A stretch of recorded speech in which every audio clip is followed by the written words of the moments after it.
Bes, pabalik na muna ako dyan sa lugar natin ha. Sobra na kasi talagang problema ko sa utang kaya naisip ko ibenta ko na lang yung bahay ni Lola para may pambayad ako. Beshi, sandali lang ha. Baka pwede mo munang ipagpaliban yung pagbalik mo dito sa atin. Hindi kasi maganda yung nangyayari sa lugar natin ngayon. Hindi ko na pwedeng ipagpaliban yung pag-uwi ko dyan. Wala na ako ibang pagpipilian. Kailangan ko talaga ng pera ngayon. Pero Beshi... Saka na lang tayo mag-usap. Sige na, pagdating ko dyan, nagmamadali na kasi ako eh. Gabriel, sandali lang!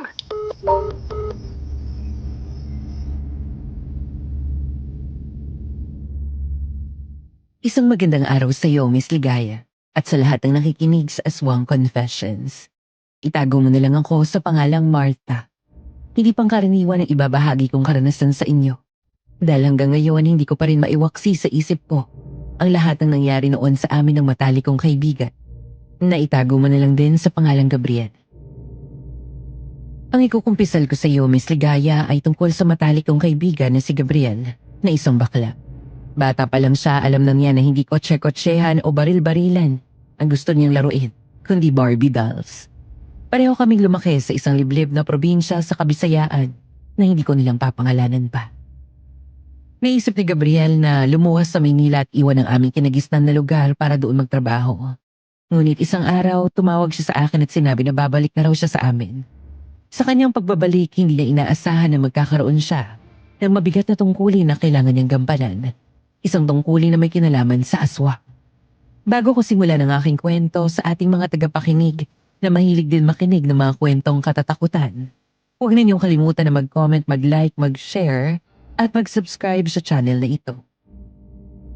Ang totoo, ayaw na talagang bumalik ni Gabriel sa lugar namin. Bumalik lamang siya dahil kailangan niyang ibenta ang bahay ng kanyang lola upang mabayaran ng mga utang na unti-unting nagpapalubog sa kanya.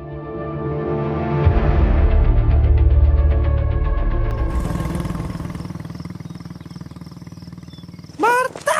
Ay, Diyos ko! Ay, mabuti na lang sinalubong mo ko. Sabi ko na nga ba kapag dumating ako, ikaw talagang unang-una ko makikita, bestie. Huwag kang maingay. Halika na sa bahay ninyo. Sinabi ko na sa'yo na huwag kang munang babalik dito, di ba? Pero napakatigas talaga na ulo mo. Wala na akong ibang choice kundi bumalik dito, no? Kailangan ko nang maibenta ang bahay ni Lola sa lalong madaling panahon. Huwag kang maingay, sabi. Hindi maganda ang lagay dito ngayon. May masasamang nangyayari sa lugar natin. Masama? Ano namang drama yan, Aber? Ay Marta, umuwi ako dito dahil kailangan ko ng pera. Hindi ako nandito para sa mga kadramahan ng lugar na to. Hindi ito drama, Gabriel. May mga taong nawawala rito. Hindi umaalis. Pero bigla na lang naglalaho. Nawawala. Eh, baka naman nagpunta lang sa ibang lugar. Grabe, ang OA mo naman. May pinuntahan lang, nawawala na kagad. Seryoso ako, Beshi. May mga taong bigla na lang nawawala rito. May kumukuha sa kanila. Ay naku, saka ko na lang ikukwento sa'yo. Ay, kinikilabutan na ako. Halika na sa bahay ng lola mo, bilis.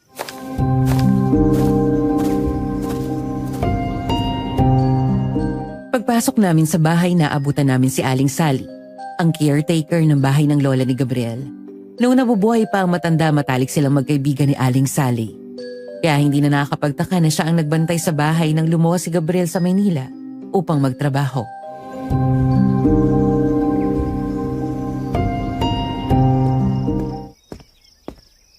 Nabalitaan ko ang pagbalik mo, Gabriel. Pero pasensya ka na, hindi mo basta-basta mabenta ang bahay ng lola mo. Bakit naman hindi, Aling Sally? Ako ang tagapagmana nitong bahay ni Lola. At kailangan ko ng pera, alam niyo yan. May hirapan kang ibenta ang bahay ng lola mo. May sumpa ang bahay na to. At may sumpa rin ang pamilya ninyo. Marami na rito ang nakakaalam. Sumpa kagad. Kung hindi yan dito mabebenta, di bebenta ko na lang sa iba. Hanap ako ng ibang bahay sa ibang lugar. Hindi mo maintindihan, Gabriel. Hindi pera ang kapalit ng bahay na yan kapag binenta mo. Kundi buhay. Anong ibig niyo sabihin, Aling Sally? Gaya ng sinabi ko, may sumpa ang pamilya niyo. Kaya sumpa rin ang nakaangkla sa bahay na ito. Kapag may tumira rito, mamalasin at mamamatay. Kaya kahit ako ang caretaker, hindi ako dito nakatira. Araw-araw ko lang itong nililinis at binabantayan. Pero pagdating ng gabi, umuuwi din ako sa amin. Kahit nung pang inalok ako ng lola mo na dito tumuloy bilang tagapagbantay, hindi ko kinayang tumira rito. At isa pa, nasabi na siguro sa ni Marta na may nangyayari rito. Sinabi ko na sa kanya, Aling Sally, pero ayaw pa rin talagang maniwala. May nangyayari rito. May mga taong nawawala at hindi na natutunto ng kanilang mga katawan. Ang pagbabalik mo rito ay senyales na may mga susunod pang mangyayari. May nangyayari dito. May mga taong nawawala at hindi natutunto ng kanilang mga katawan. Ang pagbabalik mo rito ay senyales na may mga susunod pang mangyayari. Isa lang ang tatandaan mo. Huwag kang lalabas ng mag-isa sa gabi. Baka makaharap mo siya.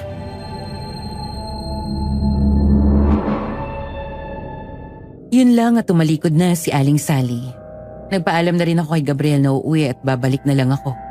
Pagpasok ni Gabriel sa kwarto habang nag-aayos siya ng gamit, hindi niya sinasadyang masagi ang isang maliit na kahong kahoy na nasa ibabaw ng mesa. Nahulog ito sa sahig at kumalat ang laman. Doon niya nakita ang isang lumang litrato ng kanyang lola Ising. Nanlaki ang mga mata niya nang mapansing may hawak itong patalim. Sa likod ng litrato nakasulat ang mga salitang, "Para ito sa pagbabalik ng manunugis." Doon niya napagtanto na sa pagbabalik niya sa aming lugar, muling mauungkat ang matagal ng lihim ng kanyang pamilya. Hindi siya nakatulog ng gabing iyon. Paulit-ulit na bumabalik sa isip niya ang litrato ng kanyang lola at ang salitang manunugis. Ang balak niyang pagbibenta ng bahay na inaakala niya magiging susi sa kanyang kalayaan ay biglang naging parang selda na magbabalik sa kanya sa katotohanang pilit niyang tinatakasan. Kinabukasan habang inaayos niya ang mga gamit pang manicure at umaasa na may magpapagawa ng kuko, nagulat siya nang may kumatok sa pinto. Pagbukas niya, nadatnan niya ako na kasama ang dalawa pa naming kapitbahay, si Aling Alma at si Aling Cecil, na matagal na rin niyang mga suki nung nandito pa siya sa lugar namin. Napansin niya agad na hindi maipinta ang mukha ng dalawa kong kasama. Kita sa kanila ang matinding takot at bigat ng loob.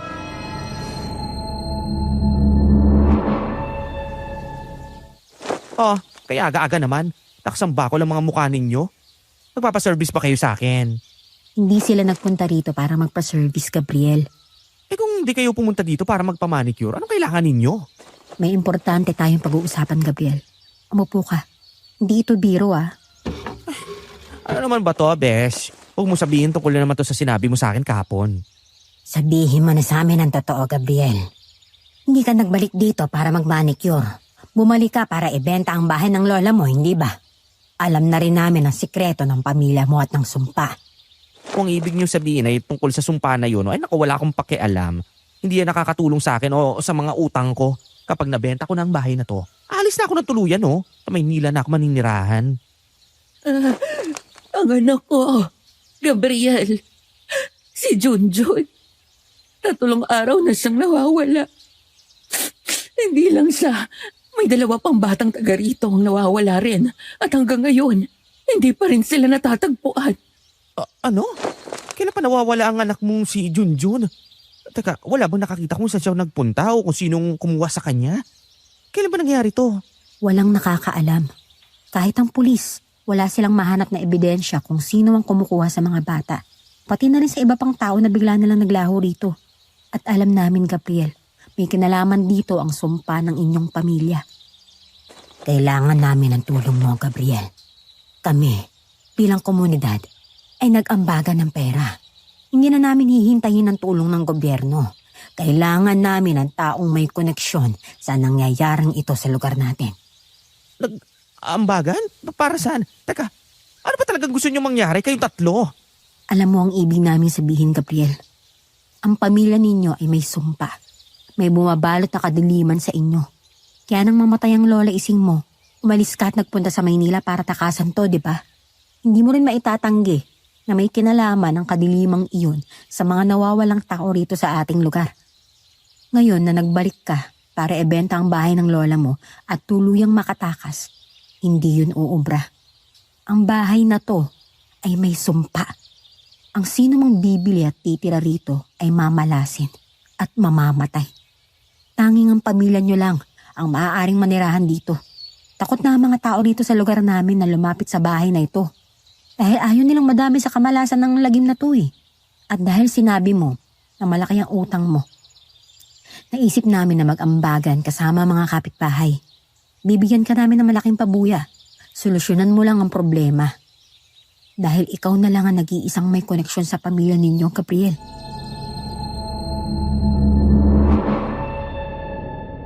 May inabot kami sa kanya na sobre na naglalaman ng malaking halaga.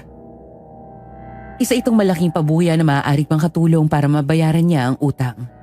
Ngunit kailangan niyang imbestigahan at lutasin ang mga pagkawala ng mga tao sa aming baryo. At tuklasin kung sino ang may kagagawa nito dahil may koneksyon ng kanilang pamilya sa nangyayari. Sa mga sandaling iyon, hindi napigilan ni Gabriel na tanggapin ang pabuya.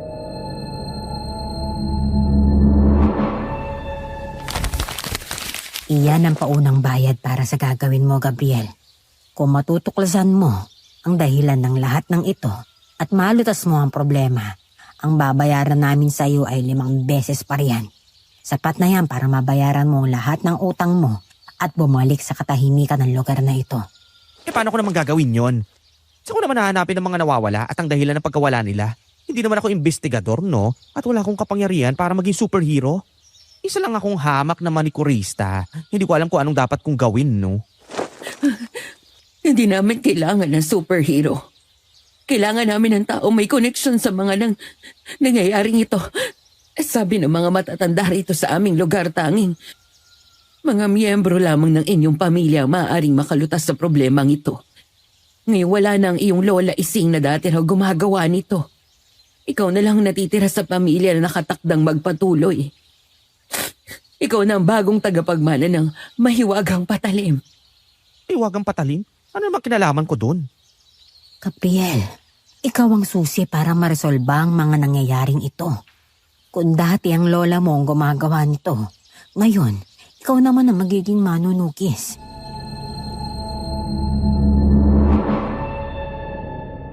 Bigla niyang naalala ang lumang litrato ng lola Ising niya na may hawak na patalim. May nakasulat sa likod para sa pagbabalik ng manunugis. Napagtanto ni Gabriel na siya ang tinutukoy nito. Ang bagong manunugis sa kanilang angkan. Nagets niya kung bakit sadyang ipinakita sa kanya ang litrato. Paalala na siya na ang susunod sa yapak ng lola niya.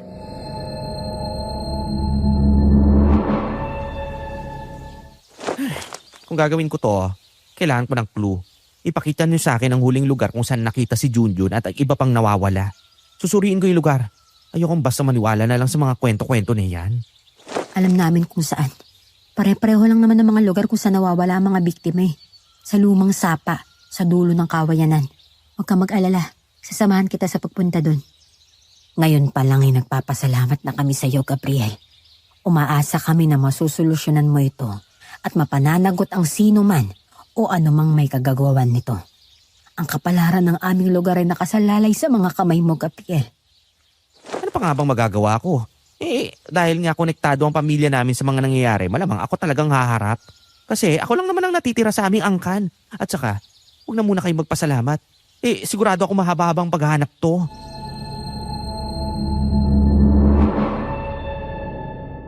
Pagkatapos naming mag-usap, nagpaalam na kami ni na Aling Alma at Aling Cecil na aalis na. Sinabi ko kay Gabriel na babalik na lang ako kapag pupuntahan na niya ang lumang sapa sa dulo ng kawayanan. Naiwan si Gabriel mag-isa. Hawak ang sobre na may lamang pera. Ang amoy ng kaba at desperasyon ay hindi pa rin nawala sa loob ng bahay.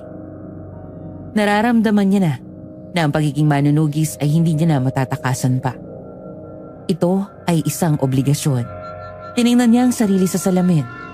Siya na dati naglilinis lang ng mga kuko at nag-aayos ng mga cuticles, ngayon ay handa nang maghukay ng mga sikreto ng kanilang pamilya. Inihanda na niya ang sarili na mag-imbestiga. Hindi dahil gusto niyang tumulong, kundi para mabayaran ang kanyang utang. Pero may tanong sa kanyang isipan. Ang mahiwagang patalim ng kanyang lola Ising. Kailangan niya iyon para sa kanyang misyon, pero hindi niya alam kung saan ito mahanap. Wala namang sinabi ang lola niya nung nabubuhay pa ito tungkol sa kung saan ito itinabi ang patalim. Nang sumapit ang dapit hapon, muli kaming nagkita upang puntahan ang lumang sapa sa dulo ng kawayanan.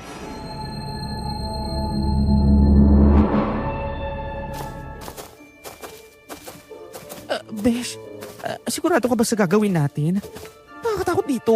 Wala pa man tayo nahanap. Kinikilabutan na ako. Huwag kang maingay, Besh.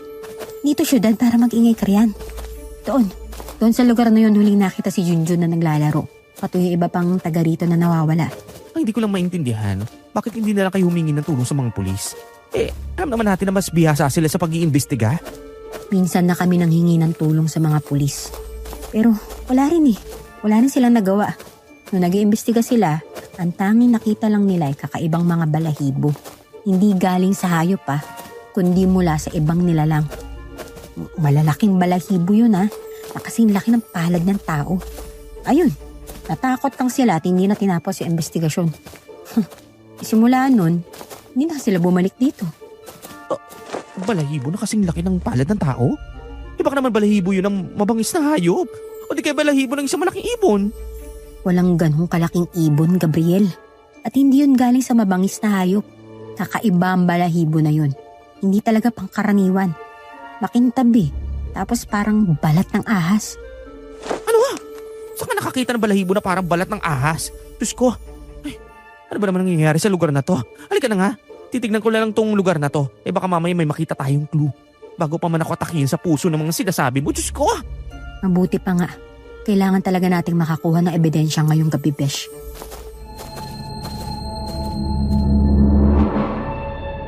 Malamig ang simoy ng hangin sa kawayanan. Ang mga dahon ng kawayan ay nagbabanggaan na parang mga buto ng patay na sumasayaw sa ihip ng hangin. Pagdating namin sa lumang sapa, napansin namin na wala na talagang tubig doon. Ramdam din namin ang kakaibang amoy sa paligid, parang nabubulok na bagay o bakal na may kalawang. Sa ilalim ng isang malaking bato sa gilid ng lumang sapa, may nakita kaming bola. Maaaring iyon ang laruan ni Junjun na naiwan doon.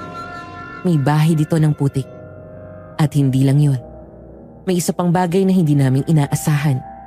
Isang kakaibang marka sa bato na nagpatindig sa balahibo naming dalawa.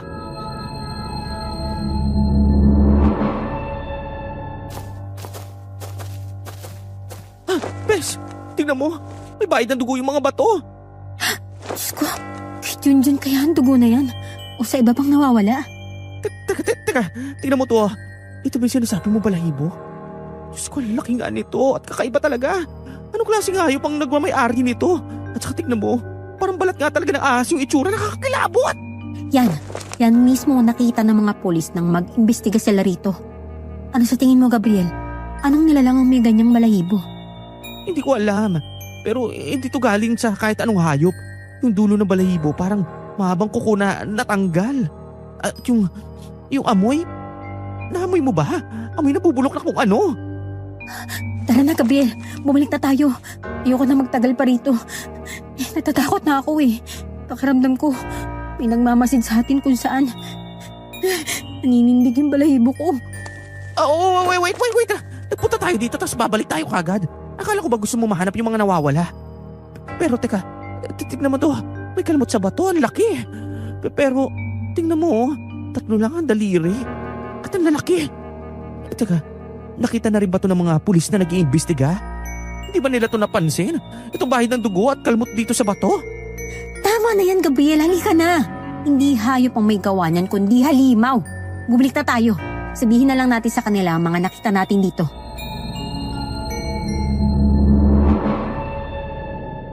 Mabilis kaming umalis sa lugar na iyon.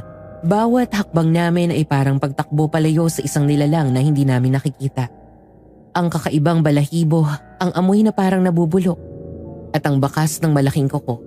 Iyon ang unang senyales na nagsisimula na ang pagiging manunugis ni Gabriel. At ang perang ibinigay namin sa kanya bilang pabuya, unti-unti nang nagiging mas malaking problema kaysa sa inaakala niya. Inaamin ko na takot ako sa mga nakita namin sa lumang sapa.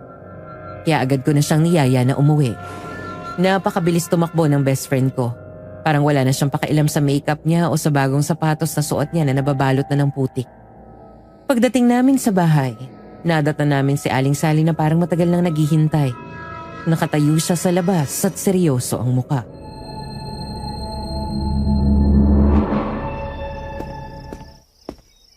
Aling Sally, Diyos ko, nagpunta kami sa lumang sapa. At alam niyo ba yung nakita namin doon? May bayad ng dugo sa mga bato. Parang kalmot ng malaking kuko. At nakakita rin kami ng malaking balahibo, parang balat ng ahas. Talaga? Nakita ninyo ang bakas niya? Bakit? Nakita mo na ba yung nilalang na yun? Ang nilalang na yon ay siyang kumuha sa mga nawawalang tao rito sa lugar natin. Nakita mo ng halimaw, Aling Sally? Ang kumuha kay Junjun at sa iba pang mga taga rito ay walang iba kundi ang nilalang na yon. Ang aswang. Aswang? Sabihin mo nga, Aling Sally, may koneksyon ba ang aswang dito sa aming pamilya? Tama ka, Gabriel. Ang aswang ay may matinding koneksyon sa inyong pamilya. Hindi ko tiyak kung ano ang eksaktong koneksyon niya. Pero sigurado ako na siyang nagdadala ng sumpa sa inyong pamilya at sa pamamahay na ito. Akala ko noon ay napatay na siya ng lola ising mo. Pero hindi. Hindi pa siya napapatay. Ang tawag sa kanya ay si Tan Gubat. Isang makapangyarihang aswang na naninirahan sa madilim na bahagi ng gubat. May kakaibang hugis din ang kanyang mga kamay na may 3 daliri lamang na may matatalim na kuko. At mayroon siyang balahibo na kahawig ng balat ng ahas. Dumadaloy sa dugo ng inyong angkan ang misyon na tugisin ang aswang na yon upang tuluyang maputol ang sumpa sa inyong pamilya. Gabriel, ikaw ang bagong manunugis na kailangan pumatay sa aswang. Dahil ang huling manunugis, ang lola ising mo ay hindi nagtagumpay na mapatay ang aswang. At sa pagbabalik ng si Tan Gubat sa lugar na ito para maghasik muli ng langgim, at sa pagbabalik mo rito, malinaw na ikaw ang bagong manunugis. Ikaw ang nakatakdang tapusin ang misyon ng lola ising mo na hindi niya nagawa.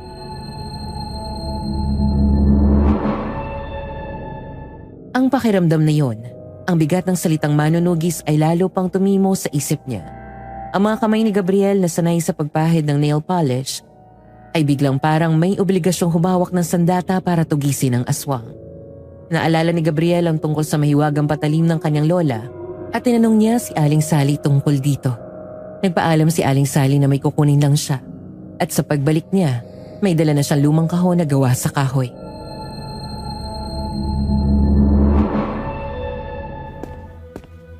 Ito ang mahiwagang patalim ng iyong lola ising. Ginamit ito ng mga nauna mong angkan. Ang patalim na ito ang kailangan mo gamitin para patayin ang aswang na si Tan Gubat. Ayan! Yan yung patalim na hawak ni Lola sa lumang litrato. Diyos ko! Kahit kailan, hindi ko inakala na hahawak ako ng ganyan. Sanay pa ako humawak ng cuticle pusher at nail file. Pero teka, ikaw palang nagtatago ng patalim na yan, Aling Sally. Bakit nasa iyo yan? Bago pa namatay ang lola mo, ibinili niya sa akin na itago muna ang patalim. Ibibigay ko lang ito kapag bumalik ka na rito. At dahil narito ka na ngayon, ibinibigay ko na ito sa'yo. Ikaw ang tagapagmana ng patalim na ito. Tanggapin mo na ang kapalaran mo, best friend. Ikaw lang makakagawa nito eh. Huwag kang mag-alala. Nandito ako. Susuportahan kita, Besh. Tumigil ka nga dyan. Susuportan. Kaya pala niyaya mo ako umuwi dahil takot na takot ka na. Sino ba naman ang hindi matatakot sa lugar na yun? Pakiramdam ko may nakatingin sa atin, Gabriel eh. Baka nandun lang yung aswang na kumukuha sa mga taga rito. Paano ka makakalaban sa kanya kung hindi mo pahawak yung mahiwagang patalim ng lola mo, di ba? Hindi titigil ang aswang na iyon sa pagkuha ng mga inosenteng tao, Gabriel. Siguradong may susunod pang mawawala kung walang gagawa ng paraan. Tulungan mo ang lugar na ito. Tugisin at puksain mo ang aswang. Ang sabi ng lola ising mo kapag napatay ang si Tan Gubat, matatapos na rin ang sumpa sa inyong pamilya at sa bahay na ito. Ikaw lang ang may kakayang makahanap sa lungga niya at ang lumaban sa kanya. Lungga? Hanapin ko ang lungga ng aswang. Pero paano ko naman gagawin yon? Wala akong sapat na training para lumaban sa aswang. Hindi nga ako action star, no? Wala akong superpower. Hindi ako si Darna, hello. Ang pagiging manunugis ay hindi nangangailangan ng superpower. Kailangan mo lang ng talino, tapang at diskarte.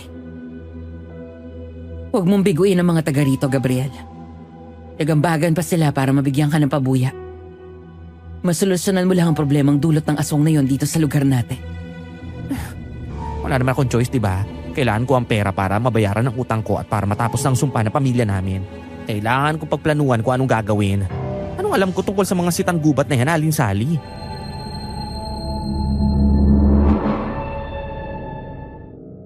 Habang hawak ni Gabriel ang mahiwagang patalim, mas ramdam na niya ang bigat ng kanyang obligasyon, Miss Ligaya. Siya si Gabriel, ang baklang manikurista na napilitang maging manunugis para sa malaking pabuya. Napagtanto niya na kailangan niyang gawin yon, hindi lang para tulungan ang aming lugar laban sa banta ng aswang, kundi para tuluyang wakasan ang sumpa sa kanilang angkan na dulot ng nilalang na iyon.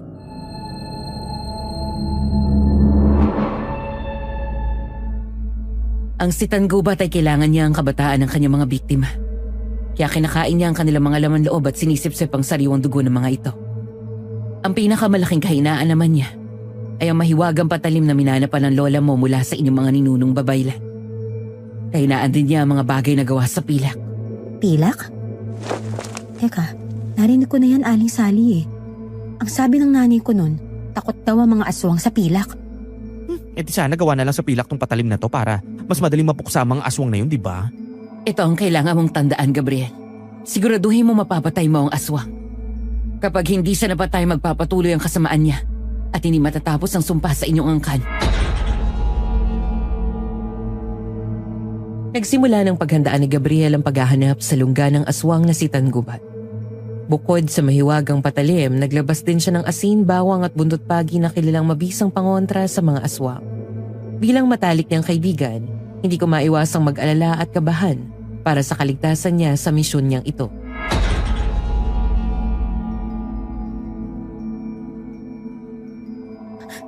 Sigurado ka pa talaga sa plano mong to, Besh? Kinakabahan ako eh. Ang gulo mo rin, no, Besh? Ikaw nga itong nagpumilit na labanan ko yung aswang na yun. Huwag ka mag-alala. Kung hindi ako magtatagumpay at kainin niya ako, sigurado naman ako masarap ako, no? Pero hindi mangyayari yon dahil mas magiging tuso ako sa kanya. Dahil ang sabi ninyo ay may koneksyon ng pamilya namin, siguradong babalik siya sa bahay na to.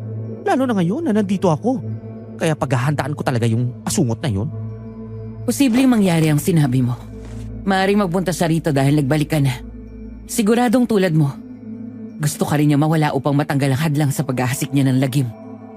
Yun ang gusto ko, Aling Sally. Ang siya mismo ang sumugo dito para hindi ko na siya hanapin pa, no? Handa ka na ba talaga, best friend, na harapin ang aswang? Siyempre! Sino ba naman ang hindi kakabahan? Isang hamak na baklang manikurista lang naman ang obligadong lumaban at pumatay sa isang aswang, no? Hoy, nakakatakot! Sabihin mo, suportahan mo ko. Samahan mo ako mamayang gabi, ha? Kailangan ko ng tulong mo para mahuli ang aswang. Ngayon na? Oo, ngayon na. Di ba beste kita? At sabi mo, susuportahan mo ako. Well, ito na yun.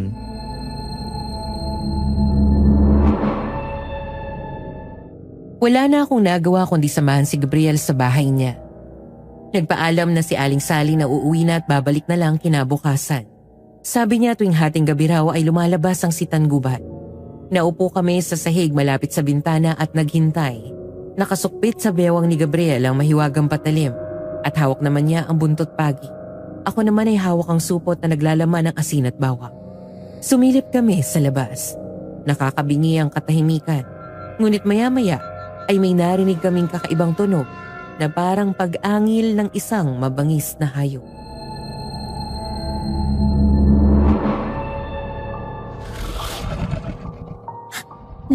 Narinig mo ba yun, Besh? May umaangil sa labas. Shh! Huwag ka maingay. Oo, naririnig ko. Para may mabangis na hayop sa labas ng bahay. Hindi, Besh. Sa tingin ko, hindi yun mabangis na hayop. Baka yun na yung aswang. Ang aswang na si Tanguban. Diyos ko, Gabriel, dumating na siya. Ala, yun na yun. Nakakakilabot na pa pala yung angil niya. At saka, naaamoy mo ba? Parang napubulok na karne na may halong amoy panis na dugo. Baho. Oo, naamoy ko. At nabaho nga. Parang galing sa libingan. Ganyan pa kabaho ang aswang na yun, nakakatiri. Ang alam ko kasi kapag may aswang sa paligid, nakakaamoy ka talaga ng mabaho. Kaya siguradong yan na yung aswang na si Tanguban. Sadali, Besh. Pisilip ako.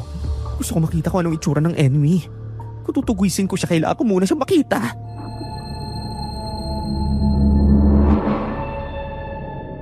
Kinuha niya sa sukbitan niya ang mahiwagang patalim at nagdala rin siya ng flashlight. Dahan-dahan kaming lumabas ni Gabriel sa likod bahay. Nag-iingat na huwag makagawa ng anumang ingay. Sa paglabas namin, mas lalong lumakas ang nakakasulasok na amoy. At napansin din namin na parang may kung anong nagtatago sa likod ng malalaking puno ng mangga. Nilakasan ni Gabriel ang loob niya at itinutok ang flashlight sa puno. Wala kaming nakitang si Tangubat. Ngunit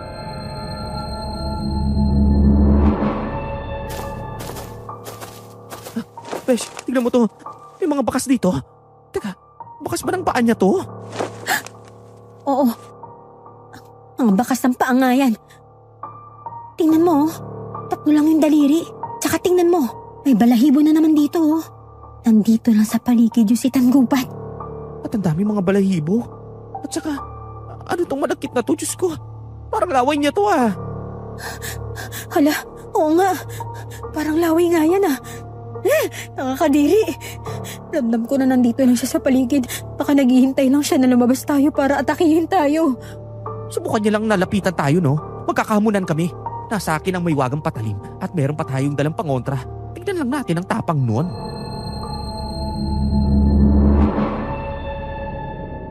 Hindi ko napigilan si Gabriel na hanapin ang sitan gubat sa paligid, ngunit wala na roon ang aswang. Nangihinayang siya na hindi niya ito nakita. Pagkakataon na sana niyang makaharap at tugisin ang halimaw, pero bigo siya. Wala na kaming nagawa kundi bumalik sa bahay. Bagamat hindi nagpakita sa amin ang sitan gubat, nag-iwan naman ito ng mga bakas na tila nagsasabing hindi siya natatakot sa bagong manunugis. Hindi na kami nakatulog ng gabing iyon. Umaasa pa rin si bakla na babalik ang sitan gubat. Ngunit hindi na ito bumalik. Kinaumagahan habang kumakain kami ng almusal, nagulat kami nang marinig ang malakas na katok sa pinto. Akala namin si Aling Sally ang dumating, pero pagbukas ko ng pinto, bumungad sa amin si Aling Alma.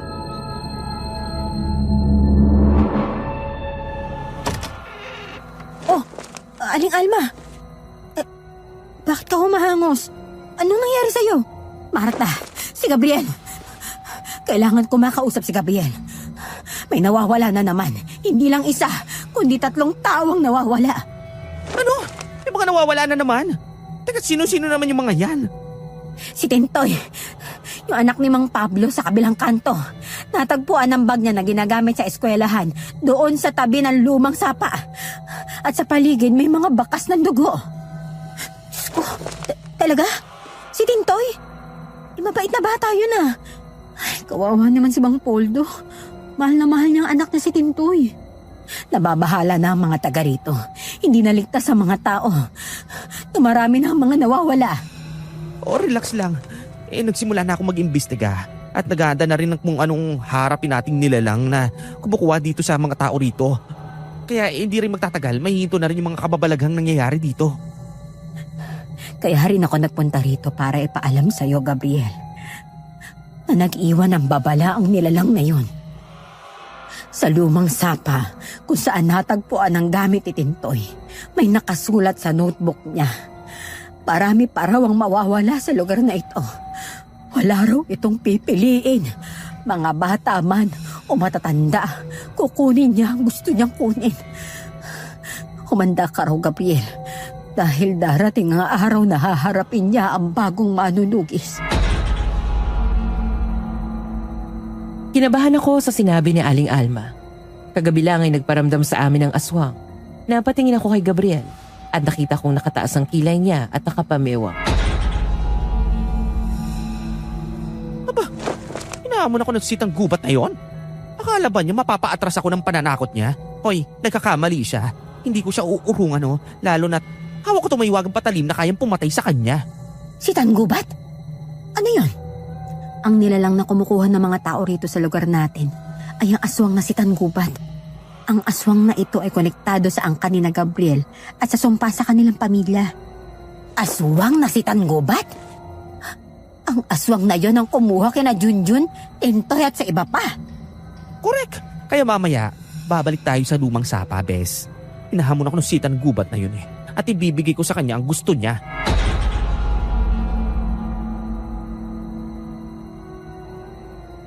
Kinagabihan, bumalik kami ni Gabriel sa lumang sapa. Pagdating namin doon, kinalabutan na naman ako.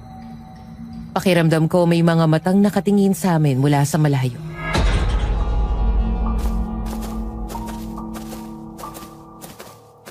Nandito na tayo. Nasaan yung halimaw na yon? Ang lakas ng loob na hamunin ako. Ngayon, magpakita siya sa akin. Sigurado ka bang nandito ang si Tanggubat, Gabriel? Hindi ako sigurado, pero baka makita natin ang aswang na yun dito. Nagtataka lang ako. Bakit sa lugar na to palaging may nawawala? O sa kayang pumupunta ang mga biktima dito o dinadala siya dito ng sitang gubat na yun? Hindi ko alam Basta sa lugar na ito huling nakikita ang mga nawawala. Teka, tingnan mo. May mga bakas ng dugo nga rito. Oo nga. Pero mga bakas lang ang meron. Teka, walang clue kung saan papunta to. Dito lang sa may batuhan ng mga bakas ng dugo pero pagdating sa lupa wala na. Gumagawa ng paraan ng aswang para hindi natin siya mahanap. At sa tingin ko, may paraan siyang ginagawa kaya nagagawa niya makapambiktima dito. Yun ang kailangan natin malaman, Bes. Anong gagawin natin, Gabriel? Sandali, mag-iisip lang muna ako. Ilang minuto ring nag-isip si Gabriel ng paraan para malaman kung paano nang bibiktima ang aswang. Hindi nagtagal. May inisip na ako. Huwag kang maingay. Kung nasa paligid ng aswang, maririnig na tayo. Dahil masyado siya matalino at pinaglalaroan niya tayo, gagamitin ko ang pinaka-epektibong paraan para mahuli siya. At ano naman yun? Ipapain ko mismo ang sarili ko sa kanya. Ano? Sigurado ka ba din sa plano mo, Gabriel? Paano mo gagawin yun? O di ba mga bata ang pinipili niyang biktimahin dahil ang gusto niya mga sariwang laman at dugo? Kung ganon, ibibigay ko sa kanyang hinahanap niya. Anong ibig mo sabihin? Teka, anong ginagawa mo? Bakit ka nag-uubad ng damit mo? Nawindang ako nang hubarin ni Gabriel ang pang-itaas niyang damit, Miss Ligaya. Gamit ang mahiwagang patalim, bigla niyang hiniwa ang dibdib niya. At mula sa sugat, ay umagos ang masaganang dugo. Ano ginagawa mo? Napapaliw ka ng papakla? Bakit mo sinagatan yung sarili mo? Sariwang dugo ng batang gusto niya, di ba? Pues ito dugo ko. Ito ipapain ko sa kanya. Hello, bata pa naman ako kaya siguradong mabebetan niya yung dugo ko. Maya-maya biglang umihip ang napakalakas na hangin. Nag-iba ang timpla ng paligid, bumigat at parang may presensyang hindi ko maintindihan. Bes, dito ka lang sa tabi ko ha. Huwag ka lalayo. May nararamdaman ako sa paligid. Parang nandyan yung sitang gubat. Nasaan? Hoy, bakla. Huwag kang magbiro ng ganyan ha. Alam mo naman na natakot na ako eh. Wala naman ako makita. Gabriel, pakiusap. Sabihin mo kung nasan yung aswang. Hindi ko alam kung nasan siya basta nararamdaman kong nasa paligid lang siya.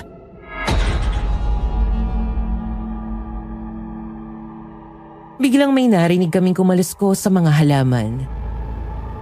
Nakaamoy din kami ng mabahong amoy. Parang nabubulok. Maya-maya napansin ni Gabriel ang isang malaking anino na nagtatago sa mga halaman. Ayun siya, Bes! Nagtatago sa mga alamanan. Hindi ko na kailangan hanapin ang lungga niya dahil kusa na siya lalapit sa akin. Diyos ko, nandun nga siya. Yung sitang gubat. Sundin mo yung sinabi ko sa'yo. Huwag kang alis sa tabi ko kung ayaw mo maging hapunan ng aswang! Tumayo ang balahibo ko nang makita kong unti-unting lumabas sa pinagtataguan ng halimaw. Lalaki ang mga mata ko. Hindi ko mawari kung anong klaseng nilalang ang nakikita ko. Puno ng balahibo ang katawan niya na parang balahibo ng ibon, ngunit may kulay na kahawig ng ahas. Mahaba ang kanyang mga braso at binti, at ang mga daliri sa kamay at paa niya ay 3 lamang na may matutulis ding kuko. Mas nangilabot ako sa itsura ng mukha niya na parang pinaghalong ibon at isda na hindi ko maintindihan. Ang bunganga niya ay parang hugis tuka na punong-puno ng matutulis na ngipin at ang kulay ng mga mata niya ay puti, walang itim.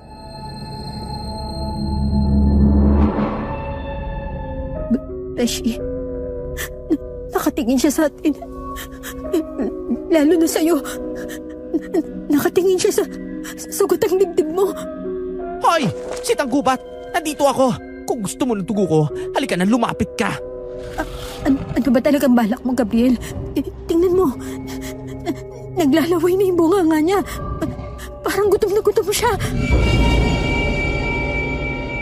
Akala ko susugurin na niya si Gabriel.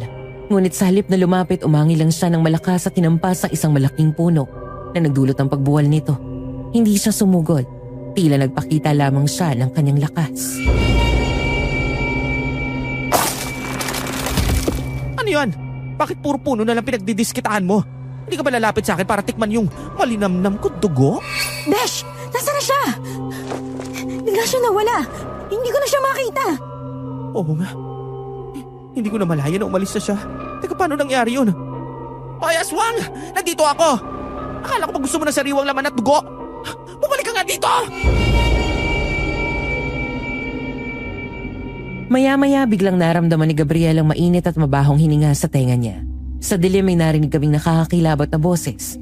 Isang bulong na kasing lamig ng kamatayan. Dugo, hindi ko kailangan ng dugo mo. Ikaw mismo ang gusto ko, Manunugis. Maganda ka. Babalik ako at mag-aarap pa tayong dalawa.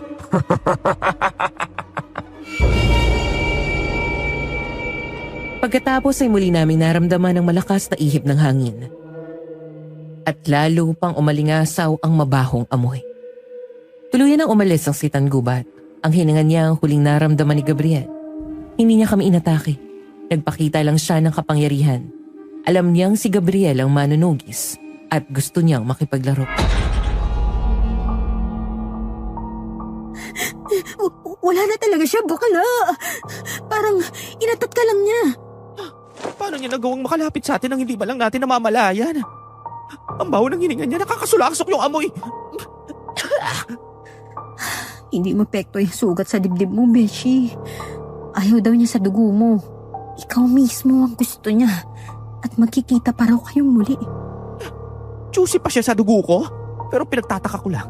Ang pagkakataonan niya para atakihin tayo. Lalo na ako pero hindi niya ginawa. Bakit kaya? Mukhang may mas malalim pang dahilan ng lahat ng to, Gabriela. Alam mo, mas mabuti pa. Bumalik na tayo sa bahay ninyo. Sabihin natin kay Aling Sally yung nangyari. Baka masagot niya yung mga tanong natin. Teka, kailangan muna natin gabutin yung sugat mo, ah. Bumalik na tayo sa bahay.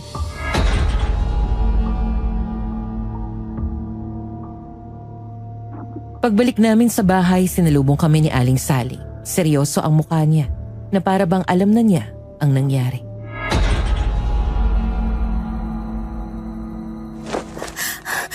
Aling Sally, naku, nakaharap namin ni Gabriel yung sitan gubat sa lumang sapa.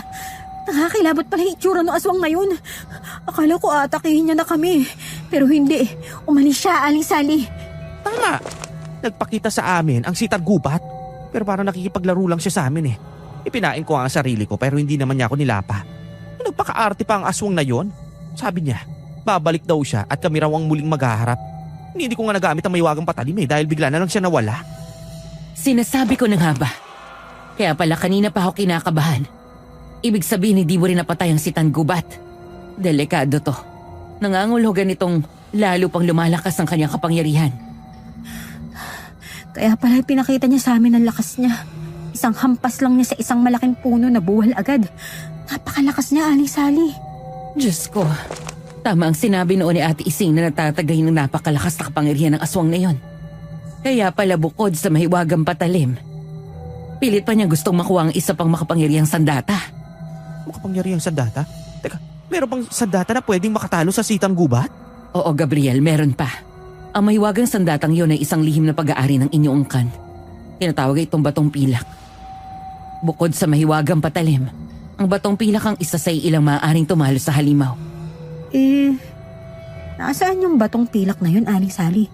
Ay nako, pakiusap sabihin nyo na sa amin kung nasa ng sandatang yun, Aling Sally. Kailangan ko yun para matalo ang aswang, no? Ang sandatang iyon ay gawa sa purong pilak at tiyak na makakatalo sa aswang. Nung nabubuhay pa ang Lola Ising mo, sinubukan niyang hanapin to. Na ayon sa sabi, itinago ng inyong mga ninuno sa lumang simbahan sa ibaba ng bundok. Ngunit hindi na niya ito nagawa dahil binawian na siya ng buhay. Pero, niiwasan ng mga taong lugar na yun, Aling Sally, diba? Walang sino man ang nagtatangkang pumunta sa lumang simbahan na yun dahil sinasabing may demonyo raw doon. At may mga nagpapakitang multo. Ay nako, kahit ano pang meron sa lumang simbahan na yun, kailangan kong makuha ang batong pilak. Pandagdag yun sa mga sandata ko, no? Para mapatay yung sitang gubat na yon. Pero hindi madali ang pagkuha sa bagay na yon, Gabriel. Maging ang Lola Ising mo, hindi niya yun nagawa. Hindi ako natatakot, Aling Sally. Nakaharap ko na nga yung halimaw eh. Kaya wala na akong kinakatakutan ngayon. Gagawin ko ang lahat ng paraan. Makuha ko lang ang mahiwagang sandata na yon. Nagpasya si Gabriel na puntahan ang lumang simbahang binanggit ni Aling Sally. Ang simbahan na nasa ibaba ng bundok. Pupuntahan ko yung lumang simbahan na yun bukas at samahan mo ko, Bes, ha? Ha? Bukas agad? Kailan pa? Hindi natin alam kung kailan muling magpapakita yung halimaw na yon. Kaya bago pa man kami magkaharap ulit, dapat nasa akin na yung batong pilak. Bukod sa mahiwagang patalim, kailangan ko yung isa pang makapangyarihang sandata na yung laban sa kanya. Aling Sally, paano nga ba namin makukuha yung batong pilak? Sa pagkakaalam ko, base rin sa kwento ni Lola Ising mo, may lihim daw na daanan sa ilalim ng lumang simbahan. Doon makikita ang batong pilak. Ngunit mahirap itong kunin dahil may mga makapangyarihang nilalang daw na nagbabantay dito. Ano po? Masasamang nilalang? Ay, Diyos ko. Baka hindi nagawa ni Lola Ising na makuha ang sandata dahil sa mga nilalang na nagbabantay doon Ano ang mga yun, Aling Sally? Ano ang mga yun na nagbabantay sa makapangyarihang sandata? Hindi ko rin alam, Marta. Hindi na yun pa sa akin na sabi ni Ate Ising. Naku, wala na akong pakialam kung ano pa yung nandun o kung anong nilalang nagbabantay doon. Ang mahalaga, makuha ko yung sandata na yun. Kung kailangan ko magpakadar na ulit kaagawin ko, makuha ko lang yun. Kung desidido ka na talaga, wala naman kaming magagawa. Basta mag-ingat kayo sa pagpunta ron.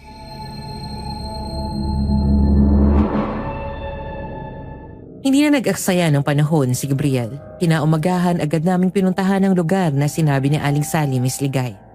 Malayo at mahabang lakarin bago namin narating ang lumang simbahan sa ibaba ng bundok. Nang makita namin ito, nangilabot ako. Sa itsura pa lang aakalain mo na hindi ito simbahan, kundi isang haunted house na katulad sa mga napapanood sa mga horror movies. Dahan-dahan kaming naglakad papalapit. Nang buksan namin ang pinto, sinalubong kami ng alikabok at mabahong amoy mula sa loob.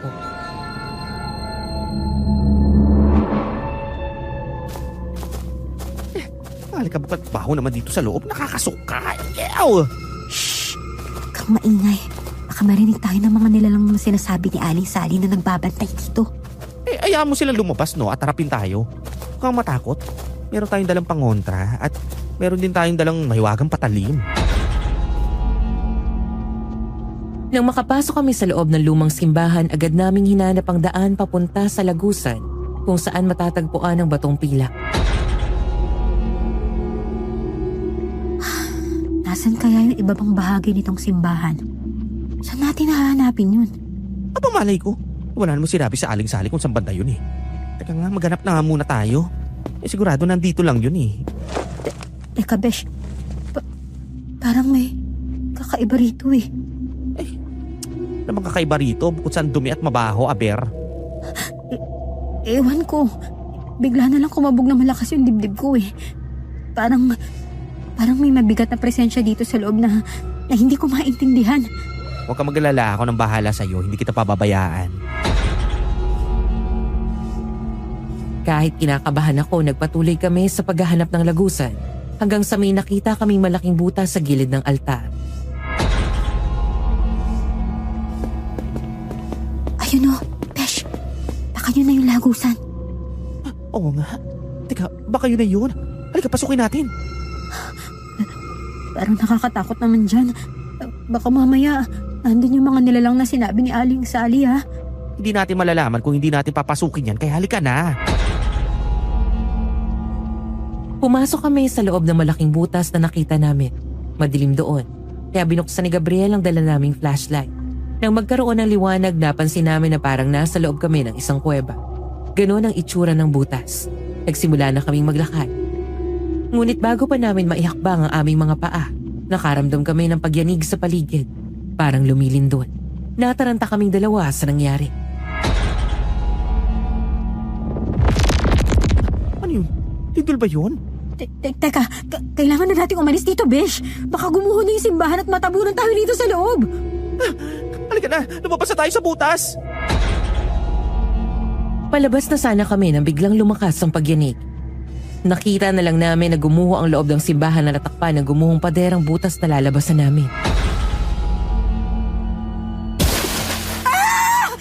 Gumuguho na yung simbahan! Nakulong na tayo dito sa loob! Diyos ko, anong gagawin natin? Dito na ba tayo mamamatay? Masyado naman tong OA. Huwag kang magpanik dyan. Hindi tayo pwedeng mamatay. Kailangan ko patalunin at patayin yung mayabang na sitang gupat na yon. Baka mamaya may iba pang daan dito na pwede tayong makalabas. Halika na, maghanap tayo! Paano kung hindi na tayo makalabas dito? Paano kung hindi na tayo mahanap ng mga tao? Ayoko pa mamatay, Besh! Sabi ko na nga huwag ka maging OA, mag-relax ka nga! Hindi ako naniniwalang walang lagusan dito palabas. Nararamdaman ko meron kaya hanapin natin. Paano kung wala na talaga tayong malalabasan? Mababaon na tayo rito ng buhay, bakla! Huwag ka umiyak dyan. Ang dapat nating gawin, maghanap ng lalabasan. Kaya tumigil ka na sa kakaiyak mo dyan.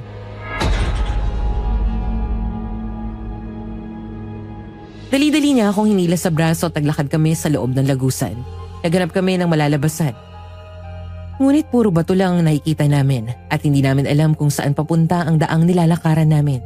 Wala kaming mapuntahan kundi kadiliman. Hindi nagtagal narating namin ang dulo ng lagusan. Nanlaki ang mga mata namin nang makita ang isang lumang baol na naroon.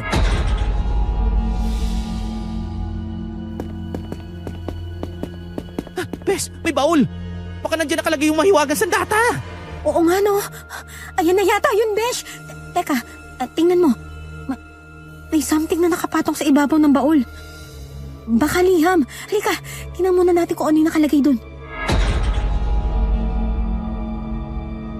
Kinuha ko ang sobre na nakapatong sa baol at binuksan yun. Tama nga ako. Isang liham ang nakapaloob doon. Sinabi ko kay Gabriel na ako na ang magbabasa ng liham.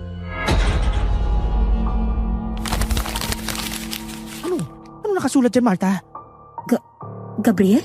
Gabriel ang nakasulat dito. Bakit? Ano nakalagay sa liham? Ang nakasulat sa liham, manunugis, huwag mong bubuksan ng baul hanggat hindi mo nauunawaan ang iyong angkan. Ayan, yan lang yung nakasulat dito, Beshi. Anong ibig sabihin niya? Ano dapat kong maunawaan sa angkan ko? Pero teka, bukod sa liham, may nakalagay pa rito sa sobre, oh. Tingnan mo, may litrato. Teka, litrato to ng lola mo, Beshi, ah. Litrato ni Lola Ising. Talaga, patingin nga. Ay, oo nga, no. Si Lola nga itong nasa litrato. Sandali. Tingnan mo sa likod ng litrato ng lola mo, Gabriel, oh. May nakasulat. Mabilis niyang kinuha ang litrato ng Lola Ising niya. Sa likod nito ay may nakasulat na mga salitang nagpakaba sa aming dibdib. May natuklasan si Gabriel, isang impormasyon na lubos na gumulantang sa kanya. Gabriel, apo, magagamit mo lamang ang batong pilak na nasa loob nitong baul kung matatanggap mo ang buong katotohanan ng sitanggubat. Ang aswang ay bahagi ng ating pamilya. Siya ang nakatakda kong kapatid na si Paeng na isinumpa ng isang makapangyarihang mangkukulam. Isang mangkukulam na niloko at pinaasa niya noon.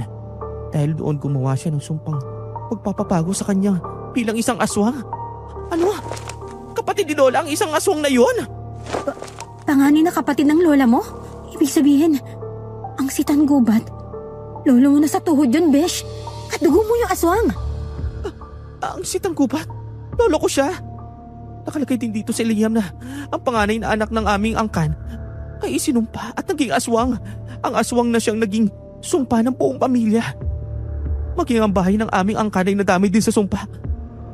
Matatapos ang lahat kung ang bunso sa aming angkan ang magiging manunugis na lalaban at pupuksa sa halimaw. Diyos ko, kaya pala si Lola Ising ang naging manunugis noon dahil siyang bunso sa kanila magkakapatid. Hindi pala totoo ang sinasabi sa akin noon ng tatay ko na maagang namatay ang nakakatandang kapatid ni Lola. Inilihim niya ang katotohanan sa akin, Diyos ko. Nakakaloka ang revelasyon na nangyayari sa pamilya namin, ha? Teka, buksan natin yung baul. Baka nandyan yung batong pilak.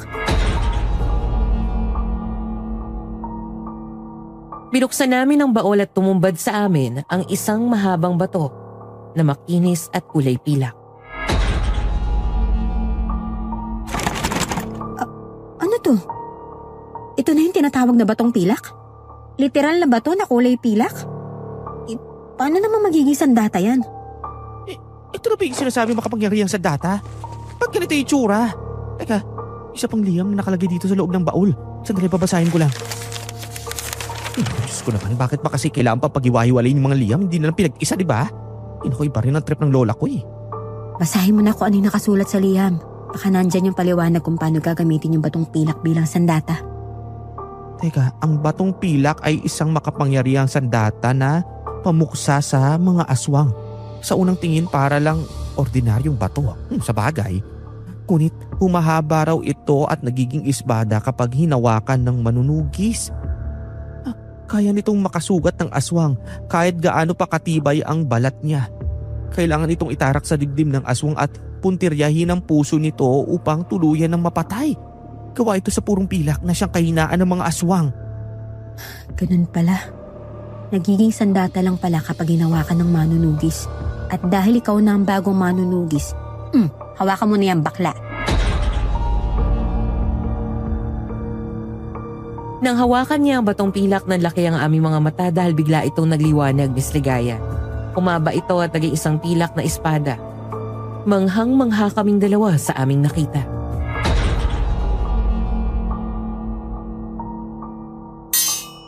Wow, ang galing! Nagkiispada nga! Ibang klase. Espada na kulay pilak? Ay mahiwagang patalim ka na. May espada ka pa. Teka, ang akala ko sabi ni Aling Sally, hindi ba sa makakuha ang sandatang ito dahil binabantayan ng mga nilalang? Bakit parang wala naman? Diba dapat bago natin ito makuha may mga umaharang sa atin? Oo nga no. At saka, sabi niya, hindi raw nakuha ng lola mo ang sandatang yan. Bakit may liham siya tungkol dito at nakalagay pa dito sa baul? Ibig sabihin, ang lola mo nagtago ng sandata na yan? At nagsinungaling sa atin si Aling Sally? Di kaya may alam din siya sa totoong katauhan ng Sitanggubat? Di kaya matagal na niyang alam na kapatid ng lola mo ang aswang? Pero bakit hindi niya sinabi sa atin? Ay! Guguluhan na ako ah. Si Aling Sally lang makakasagot ang mga tanong natin. Kailangan natin makaalis dito para makausap siya. Kukunin ko na yung sandata. Pati na rin yung mga literato ni Lola. Tara na, maghanap na tayong labasan. Pero paano? Paano kung nakulong na talaga tayo rito sa loob? Kanina pa tayo naghahanap ng posibleng lalabasan, no? Pero wala. Baka ito na nga yung sinasabi ni Aling Sally na panganib sa pagkuha natin ng sandata na yan. Yung lindol at yung pagkakakulong natin dito. Nakuha na natin yung sandata. Ngayon ka pa mawawalan ng pag-asa na makalabas tayo rito. Naku, hindi. Hindi tayo makukulong dito, no? Baka kalabas tayo. Ay, halika na. Maghanap na tayo ng labasan. Bilisan mo! Hinilan niya ako at patuloy kami naghanap ng malalabasan hanggang sa may matagpuan kaming tagong daan. Nang tumbukin naming iyon, napansin namin ang isang maliit na siwang na natabunan ng mga bumagsak na bato dahil sa naganap na lindol. Oh! Ito! May siwang dito, Besh! Pero, maliit lang to eh. Paano tayo magkakasya dyan? Ito. Tira mo yung batong nakaharang dito, Besh. Malambot at madaling matibag. Pagtulungan natin gibain to para makaalis na tayo. Gamit ang sarili naming lakas, pinagtulungan namin gibain ang batong nakaharang hanggang sa lumaki ang siwang at sapat na para makalusot kami palabas. Nang makaalis kami roon, nakita namin gumuho na ang lumang simbahan. Nagmamadali kami umalis sa lugar na iyon na nakatatak sa aming isipan na wala naman palang mga nilalang na nagbabantay doon. At hindi rin kami nahirapang makuha ang batong pilak. Marami pang ipapaliwanag sa amin si Aling Sally, kaya pagbalik namin sa bahay, agad namin siyang hinarap.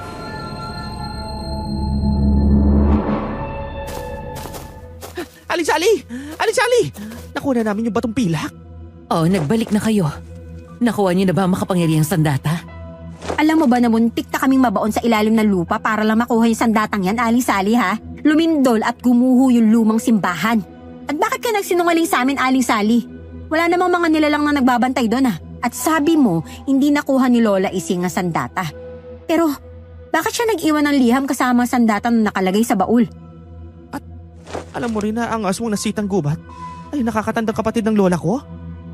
Ibig sabihin, may nalalaman ka pala sa lahat ng mga to? Nabasa niyo na pala ang liham ni Ate Ising. Oo.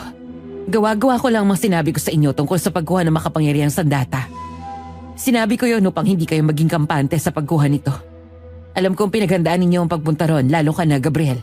Kaya panatag ako makukuha niyo ang sandatang itinago roon ng lola mo bago siya bawian ng buhay. Ang lumang simbahan na yun ay sagrado. At hindi makakapasok ang mga nilalang ng dilim tulad ng mga aswang. Nang mamatay ang lola mo, tinangka ng Sitanggubat na nakawin ng sandata para wasakin. Ngunit hindi siya nagtagumpay. Hindi siya makapasok sa loob ng simbahan. Kaya mula noon hindi na niya muling tinangkang kunin ito. Tanging susunod na manunugis ang inyong angka na makakuha ng batong pilak. At kapag tinanggap niya ang katotohanan na ang Sitanggubat ay bahagi ng inyong pamilya. Pero hindi ko pa rin matanggap sa isip ko na parte ng pamilya namin ang Sitanggubat na yon. Hindi ko nga siya matanggap na lolo ko eh. Pero bakit nakukuha ko pa rin yung mga kapangyarihan ng sandata kahit hindi ko pa lubos na natatanggap ang katotohanan na yun. Yun ay dahil hindi mo kailangan tanggapin ang katotohanan. Kailangan mo lang harapin ito. Ang batong pilak ay tumutugon sa tapang, hindi sa kapanahunan ng loob. Nakuha mo ang sandata dahil hindi ka umatras. Kahit na maraming katanungan yung bumabagabag sa isip mo. At yan ang tunay na tanda ng isang manunugis. Ngayong nakuha na namin ang batong pilak, ano nang susunod namin gagawin, Aling Sally? Kailangan nyo nang hanapin at mapuksa ang sitangubat sa lalong madaling panahon. May mga bata na namang nawawala kanina. Kinuha na naman sila ng aswang na yun. Kaya hindi na kayo dapat magpatumpik-tumpik pa, lalo ka na, Gabriel. Sa'yo nakasalalay ang muling katahimikan ng lugar na ito. Pati ang paglaya ng inyong pamilya at ang bahay na ito mula sa sumpa. Huwag mong bibiguin ang mga tao at huwag mong hayaan na masayang malaking pabuhay na ibinibigay nila sa'yo. Muntik na kami mabaon ng buhay eh. Kinuha pa namin yung batong pilak. At na akong gamitin to laban sa aswang na yun. Wala akong pakialam kung parte siya ng pamilya namin. Ang mahalaga, magawa ko ang nagawa noon ni Lola Ising. Kung ganun, simulan niyo nang hanapin ang mga lungga ng aswang. Dahil nararamdaman kong doon niya gustong magharap kayo. Nalala ko rin na sinabi noon ni Ate Ising Gabriel na may pinapasukan daw na lumang balon ng sitangubat para makarating sa totoong lungga niya. Ano? Lumang balon? Una, lumang sapa tapos lumang simbahan. Ngayon naman, lumang balon. Puro na lang luma, wala bang bago? Hindi ako nakikipagbiruan, Gabriel. Kung seryoso ka sa pagpuksa sa aswang, makikinig ka sa akin. Wala na tayong oras. Mas lalo pang lalakas ang kapangyarihan niya kapag hindi mo siya agad napatay. Hindi ka naman mabiro, Aling Sally. Sige na, o bukas sa bukas, hahanapin ko ang lumang balon. Sasamahan mo ako ulit, Besa. Ano pa bang magagawa ko? Pero teka, saan ba matatagpuan yung lumang balon na yun? Matatagpuan ng lumang balon sa pusod ng gubat. Dati may mansyon na nakatayo roon. Isang bakasyonan ng panahon ng mga Hapon. Ngunit inabandona ng mga may-ari at lumipat sa ibang lugar. Ang alam ko, matagal nang nasira ang mansyon na yon. Sa bakuran nito matatagpuan ang balon na tinutukoy ko. Dahil minsan na yun napuntahan ni Ate Ising. Hindi ko alam kung naroon pa ito hanggang ngayon. Pupuntahan ko na yung balon na yan para matapos na to. Kapag nakita ko yung sitang gubat na yan, hindi ko na siya hahayaang makatakas. Tatapusin ko na siya. Kinaumagahan pagkatapos naming ihanda ang mga kakailanganin namin, tumuloy na kami sa gubat upang hanapin ang lumang balon.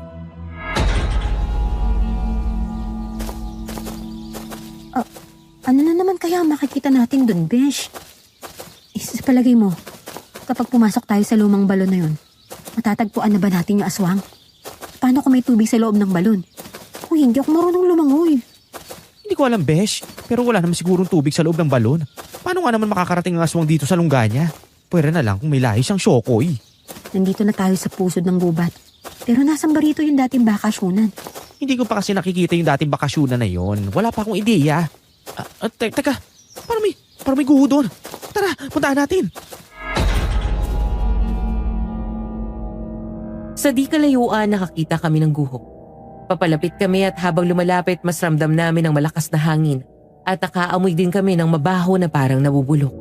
Doon din namin natagpuan ang isang lumang balon.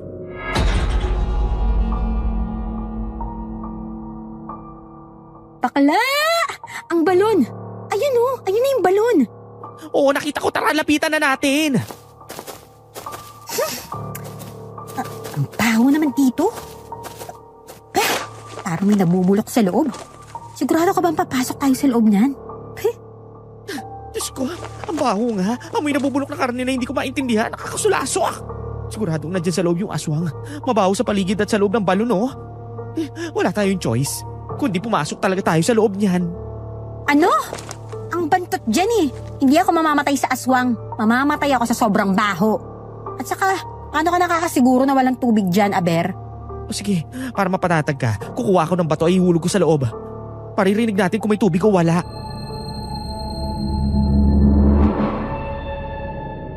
Kumuha si Gabriel ng malaking bato at inihulog ito sa loob ng balon. Wala kaming narinig na tunog, kaya nakatitiyak kaming walang laman itong tubig. Kahit bahong-baho at diring-diri kami sa amoy, wala akong nagawa kundi sumunod sa kanya nang pumasok siya sa loob nito. Gamit ang lubi, dahan-dahan kaming bumaba sa balon. Maingat kami sa bawat hakbang dahil madulas ang tinatapakan namin. Inilawan namin ang paligid gamit ang flashlight na dala namin. Napakalalim ng balon.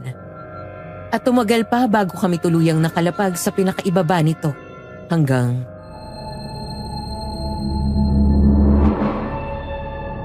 Ay, salamat nakababa rin tayo. Ang lalim naman ng balong to.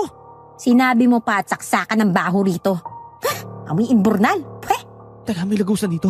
Baka dito yung daan papunta sa lungga ng Sitan Gubat. Uy, bakla, ingat ha. Baka mamaya bigla na lang siyang lumabas dyan at atakihin tayo. Ihanda mo yung sandata mo.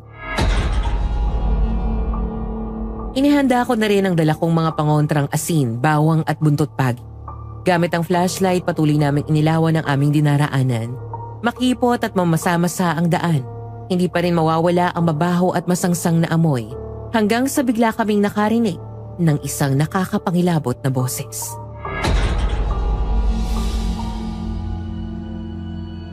Akala nyo ba hindi ko alam kung anong binabalak ninyo? Best friend, yung boses na yun, yung boses ng aswang. Nakita na tayo. Nandito lang siya. Hoy, Aswang, magpakita ka! Hindi yung nagtatago ka dyan. Kung totoo matapang ka, harapin mo ako. Ganyan ka ba magsalita sa iyong lola sa tuhod, apo? Wala akong lolong aswang. Kailanman. Hindi kita matatanggap na lolo ko. Ikaw ang sumpa sa ating angkan. Ikaw ang nagdala ng kamalasan at kasamaan sa pamilya natin. At lalong-lalo na sa lugar na to kaya. Kaya nagpunta kayo rito para hanapin ang lungga ko at patayin ako, hindi ba? Akala nyo ba ay makukuha nyo ang batong pilak na panlaban sa akin? Nakakabali kayo. Anong ibig mo sabihin? Hindi mo ako papapatay gamit ang sandata dyan. Salin, yan pa magiging susi upang lalo akong lumakas. Lalong lumakas ang aking kapangyarihan. Hindi totoo yan. Kay Lola Ising ako naniniwala. Ang maiwagang patalim at ang batong pilak ang tatapos sa kasamaan mo. Yan din ang pagkakaalam ng hangal kong kapatid. Ngunit ang hindi niya alam, ang batong pilak ay isinumpa. Imbis na magamit ito para kitilin ang buhay ng aswang na kagaya ko, kapag itinarak niya sa akin ay magkakaroon ako ng dagdag na lakas at kapangyarihan. Paano nangyari yun? Isinumpa ang batong pilak. Akala ng aming mga ninuno ay dalisay ang pilak na ginamit nila sa paggawa ng santata. Ngunit matagal na pala itong isinumpa ng diablong nakalaban nila noon. Kaya ang sandatang yan, nangyari sa pilak. Sa halip na pamatay ng aswang o anumang dinala sa dilim, ay hinihigop lamang ang aming kaluluwa upang gawing dagdagan na lakas. Yan ang hindi alam ng lola mo. Matagal ko nang gustong kunin ang sandatang yan na nakatago sa lumang simbahan. Ngunit hindi ako makapasok doon. Ngayon, ikaw na mismo ang nagdala dyan sa akin palabas. Mas madali ko na itong makukuha mula sa'yo. Hindi totoo yan. Paano mo nalaman na isinumpa ang sandatang to? Dahil ang diablong yun, siya ang aking Panginoon. Noon, hinangad kong magkaroon ng kapangyarihang hindi kayang ibigay ng tao. At ang Panginoong Diablo lang ang tumugon sa kagustuhan ko. Ngunit kapalit na kapangyarihan ko ay ang sumpang ibinato niya sa ating angkan. Ang angkan na minsang nagtangkang supirit siya, kaya isa-isang minalas at namatay ang bawat miyembro ng pamilya natin, kasama na ang mga magulang mo. Maging ang tahanan na itinayo ng ating angkan, hindi niya pinaligtas. Isinumpa niya rin yan, kaya sino mang tumira roon ay mabalasin at mababatay. Kaya mula noon, wala nang gustong bumili ng bahay niyo, Gabriel. Dahil sino mang magtangka, pinamalas at namamatay. Dahil doon, pilit na humanap ng paraan ang lola mo kung paano ako mapupuksa at kung paano mawawala ang sumpa. Hanggang sa natuklasan niya ang pagiging manunugis at ang pagpatay sa akin ang tanging paraan para matapos ito. Pero minalas siya. Nagkasakit siya at namatay bago niya nagawa ang misyon niya. At dahil ikaw ang natitirang buhay sa ating angkan, ikaw ang susunod na manunugis na magtatapos ng sinimulan niya. Pero hindi ko hahayaan mangyari yan. Hindi ko hahayaan matapos ang misyon mo. Ang misyon ng lola mo. Hindi na!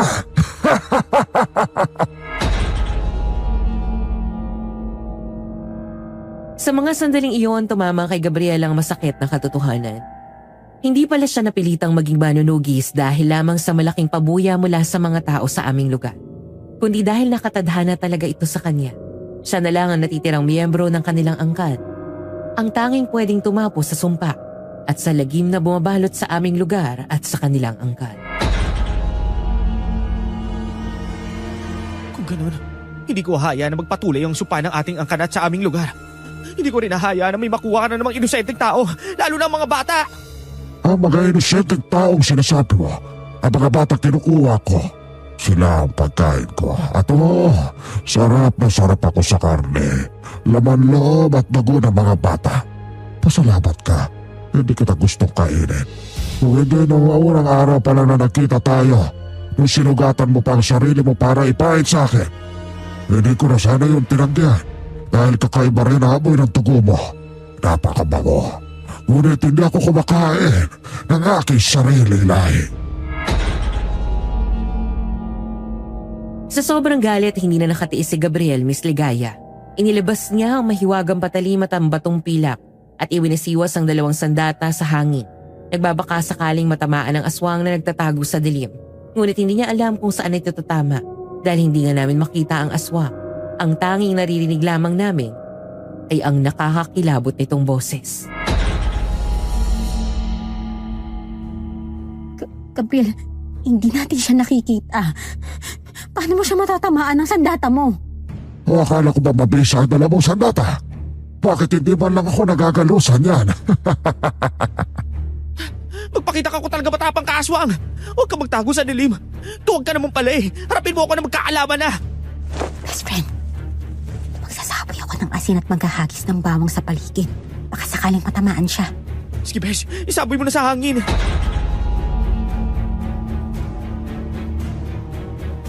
Isinaboy ko sa hangin ang dala naming asin at ibinato ko kung saan-saan ang bawang. Ngunit walang reaksyon ng aswang. Maya-maya narinig namin itong tumawa ng malakas. Kahit anong gawin ninyo, hindi niyo ako madadaplisan ng mga pangontra ng sandata ninyo. Gumagamit ako ng kapangyarihan para hindi niyo ako makita at para makaiwas ako sa bawat atake ninyo. At dahil hindi niyo ako mahuli, ako naman ang aatake! Ha! Nagulat na lang ako nang biglang sumigaw si Gabriel. Oh, anong nangyari sa'yo, bakla? Bakit ka sumigaw? Beshi, may kumagat sa balikat ko. Kinagat ako ng aswang. Ano? Nakita ko na nagdudugo ang malalim na sugat sa balikat ni Gabriel. Kaya dali-dali kong sinira ang pang-itaas niyang damit at ang piraso ng tela ay itinapal ko sa nagdurugo niyang sugat. Hindi lang yun. Nalaki rin ang mga mata ko nang makita kong may pagbabagong nagaganap sa kanya. Diyos ko, Gabriel! Anong nangyari sa mga mata mo? Bakit nagiging puti yung mata mo at nawawala yung itim? Parang sa mga mata na si Tanggubat! Anong nangyari? Bakit nangyari sa akin to? Dahil sa ginawa ko, itignan natin kung magampanan mo pa ang pagiging manunugis mo. Hangal ko nga po, hanggang sa muli natin pagkikita! Saan ka pupunta? Oy, bumalik ka rito! Ano ginawa mo sa akin? Patuloy na humalakak ang aswang hanggang sa tuluyan na naming hindi marinig ang boses niya sa dilim.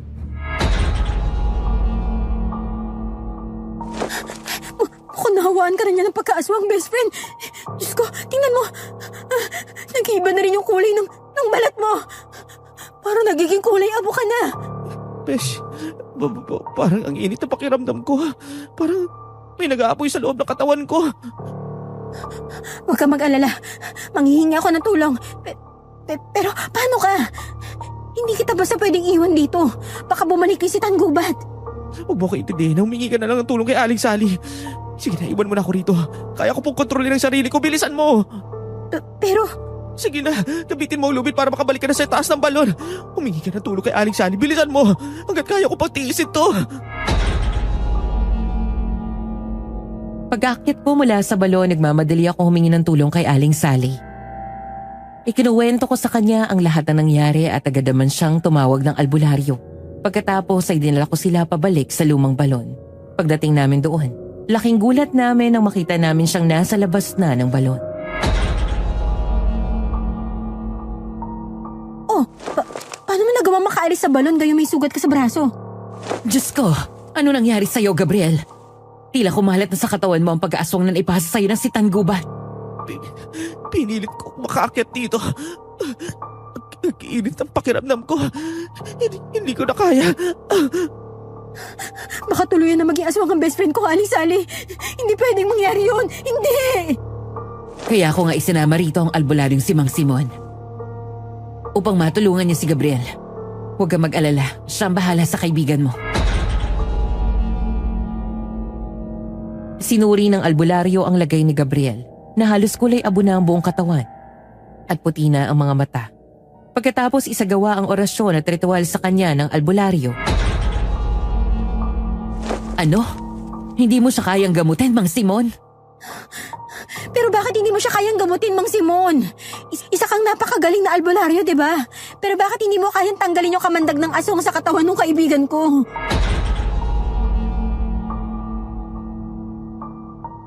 Sinabi ng albularyo na masyadong matapang ang kamandag ng aswang na si Tangubat.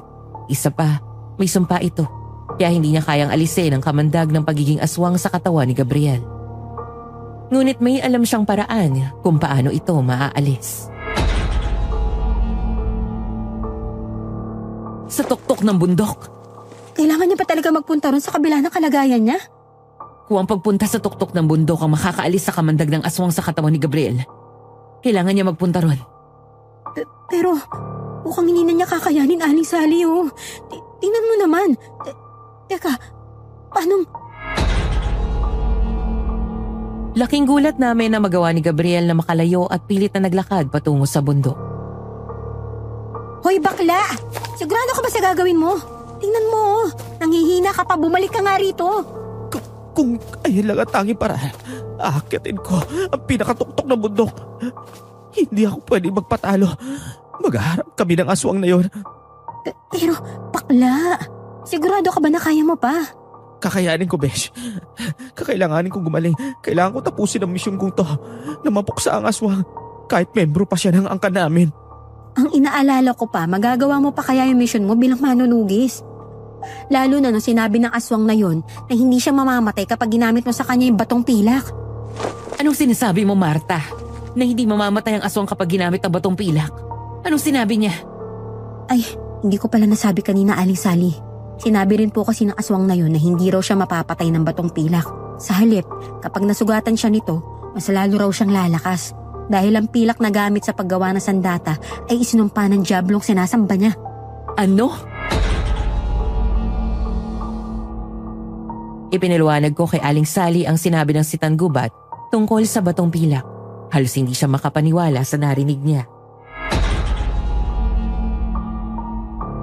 Kung ganun, walang kaalam-alam si Ate Ising na ang sandatang balak niya gamitin para patayin ang kapatid niya ay hindi pala epektibo sa halip. Mas lalo pa nito palalakasin ang aswang. E paano na ngayon? Ibig sabihin sa mahiwagang patalim na lang tayo aasa. Pati sa iba pang pangontra tulad ng asin, bawang at puntot pagi. Ngunit biglang sumabat ang albularyong si Mang Simon sa usapan namin ni Aling Sally, Miss Ligaya. Sinabi niya na sundin lang namin ang kanyang payo. Iyon ay magpunta sa tuktok ng bundok at bigkasin ang dasal na isunulat niya sa papel ng 3 beses. Kailangan ay si Gabriel mismo ang bibigkas ng dasal dahil mas epektibo ito kapag ang nahawaan ng kamandag ng aswang ang magsasalita. Sinabi rin niya na kailangan na ilabas ni Gabriel ang sandata na may sumpa habang binibigkas ang dasal upang mawala ang sumpang bumabalot dito. Maraming salamat, Mang Simon. Sundin ko lahat ng sinabi mo. Bes, mabuti pa sumama ka na kay Aling Sally pabalik ng bahay. Ako na lang pupunta ron mag-isa. Delikado ng sitwasyon na yun. Ayoko na madamay ka pa. Maraming salamat sa tulong mo at pagsama mo sa akin, ha. Ano? Hindi, Besh. Hindi kita hahayaan na magpunta mag-isa sa tuktok ng bundok ngayon. Sasamahan kita. Nakita mo naman nangyayari sa akin, di ba? Ayoko mangyari sa'yo to. At saka paano kung may gawin siyang masama sa'yo? Hindi ko mapapatawad ang sarili ko kung may masamang mangyari sa'yo. Ang dami na natin pinagdaanan. Ngayon pa ba kita iiwan? Hindi, Beshi. Sasamahan kita sa laban mo hanggang sa dulo. Sa mga sandaling iyon, hindi ko na napigilan ang sarili ko at niyakap ko siya ng mahigpit. Hindi na rin namin napigilan ang luhang dumadaloy mula sa aming mga mata. Sigurado ka, ha? Huwag mo sisisihin kapag tinatake ka ng aswang. Hindi mo naman hahayaan na mangyari yun, di ba? Kasi pagtatanggol mo ako eh. Naman, kahit patatakbutan ka at nervyosa, labas na labas kita, no? Ikaw ang bestie ko. Kapag natapos ang lahat na to, ako bahala sa'yo. Libre na manicure at pedicure mo. Promise yan, ha? Aasahan ko yan, bakla ka. Oo, promise. Pero huwag ka masyadong dumikit sa akin, Besh. Hindi ko na alam kung hanggang kailan ako makakapagtiis. Naamoy na kita at ang bango mo. Ay nako, tama na nga yung kadramahan ninyong dalawa. Sayang ang oras. Kailangan niyo pang magpunta sa tuktok ng bundok. Kahit nahihirapan, nagawa pa rin maglakad ni Gabriel. Pilit niyang nilalabanan ang kamandag ng aswang sa katawan niya. Sa isip ko kung ibang tao yun, siguradong bumigay na. Pero iba ang best friend ko. Matibay siya. Makalipas ang 2 araw, narating din namin ang tuktok ng bundok. Pagtapak namin doon, napansin ko na lalo pang nag-iba ang itsura ni Gabriel. Unti-unti na siyang tinabuan ng mga balahibong kahawig ng sasitan gubat. Naglalaway na rin ang kanyang bibig at unti-unti nang sumusulpot ang matutulis niyang mga ngipin. Best friend, nandito na tayo. Kailangan mo nang bigkasin yung dasal na binigay ni Mang Simon, ha? Ilabas mo na rin yung batong pilak para madasalan. Sige, nakaanda na ako. Sigurado ka ba, Besh? Kaya mo pa? Kaya ko pa. Sige, umpisahan mo na yung pagbigkas ng dasal. Kailangan natin magmadali bago muli magpakita yung sitan gubat.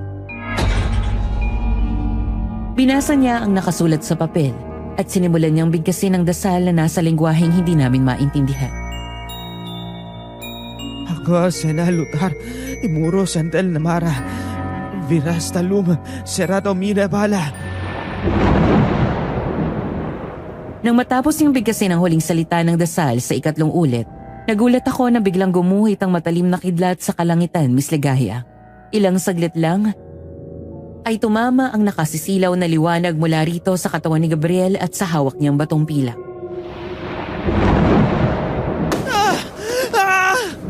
Beshi! Nakita akong bumagsak si Gabriel sa lupa at nabitawan ang hawak niyang batong pilak. Dali-dali ko siyang nilapitan. Gabriel, best friend! Diyos ko, anong nangyari sa'yo? Hoy, gumising ka! At sakit ang katawan ko. May tumama sa'yo na liwanag kanina kaya... Teka, Beshi? Nagbalik na sa normal yung kulay ng balat mo. Talaga? Oo nga no. Hindi na kulay abo ang balat ko. At saka, Beshi, nagbalik na rin sa normal yung mga mata mo. Hindi na kulay puti lahat. Habang nagtataka kami sa nangyari, hindi namin namalayan na biglang lumakas ang hangin at umalingasaw ang mabahong amoy sa paligid. Hanggang sa lumitaw na lamang mula sa kung saan ang sitan gubat. Beshi! May aswang! Sinundan tayo ng aswang! Ganyan ka ba talaga? Palagi ka nalang sumusulbot kung nasa kami. May kakasa. Ano yung hawak mo? Demonyo ka talaga, wala kang awa! Halos maduwal kami nang makita naming may hawak na pugot na ulo ng isang batang lalaki, ang sitan gubat. Inasar pa niya kami. Gamit ang kanyang matulis na kuko, dinukot niya ang mata mula sa pugot na ulo at sa kanya ito kinain.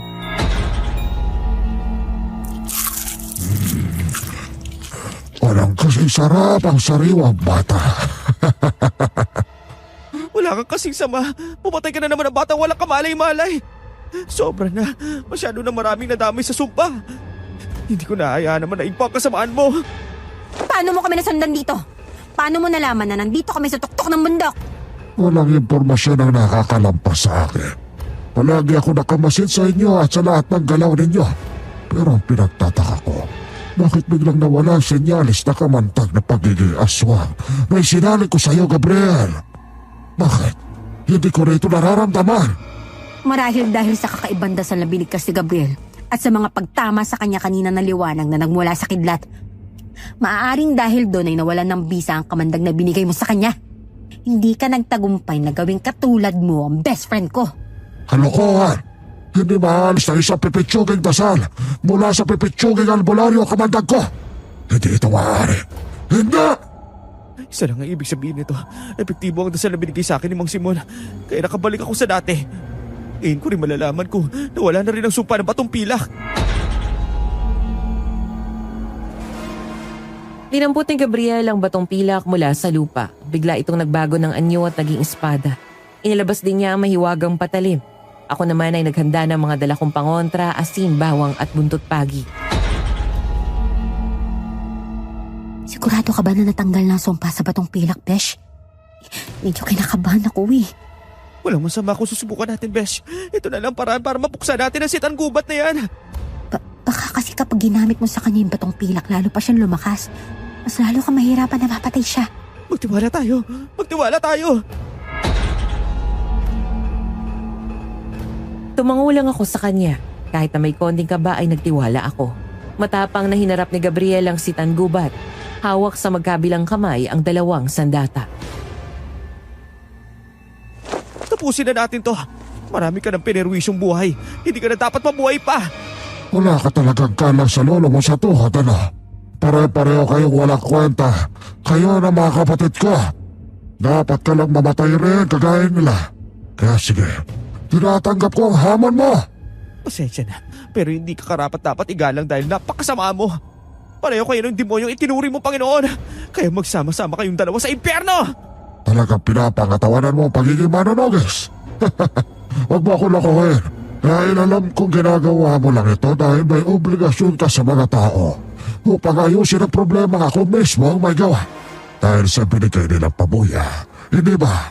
Ang totoong ginagawa mo ito, hindi para sa kapakanan nila. Kundi dahil sa binabayad nilang pera. Kailangan mo na malaking halaga dahil meron kang malaking magkakautang. Oo, inaamin ko na ang una. Tinanggap ko ang pagiging manunugis dahil sa pera binabayad sa akin. Pero nang tumagal, napagtanto ko kung gaano ka kasama at kung gaano ka nakakapaminsala ng inosenteng tao. Tinanggap ko ng buo ang aking pagiging manunugis. Hindi mo ko katulad. May konsensya ako. Tignan natin kung hanggang saan kadadali na konsensya sinasabi mo.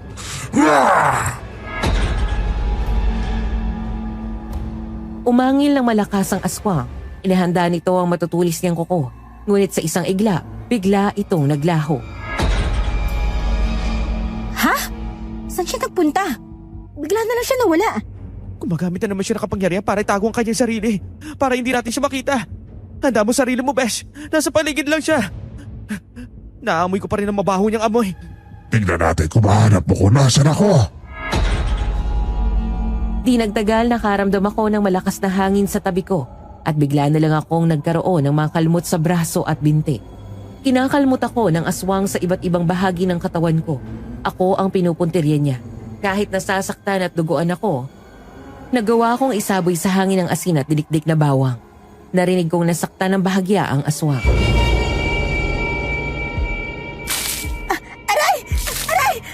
Tigilan mo ako, aswang ka! Natapilisan ako ng asin at bawang. Buwisit ka talaga, babae ka. Hoy, aswang! Tigilan mo na ang besi ko! Ako ang harapin mo! Ganyan nga, Besh. Magsaboy ka lang ng mga asin at dinikdik na bawa sa hangin. Kahit hindi natin siya nakikita, madadaplisan at masusugatan din yan. Iampas mo sa hangin ang butot bagi! Sinunod ko ang sinabi ni Gabriel. Inahampas ko sa hangin ng buntot pagi. Hindi ako tumigil. Inahampas ko ito ng paulit-ulit hanggang sa marinig kong muling nasaktan ng aswang.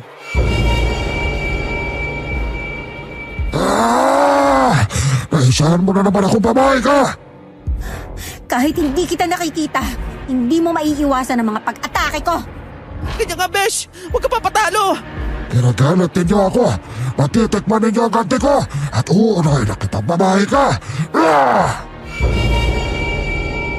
Nagulat na lang ako nang maramdaman ko ang pag-angat ng katawan ko sa hangin at walang ano-ano ay humagis ang katawan ko at tumama sa malaking puno.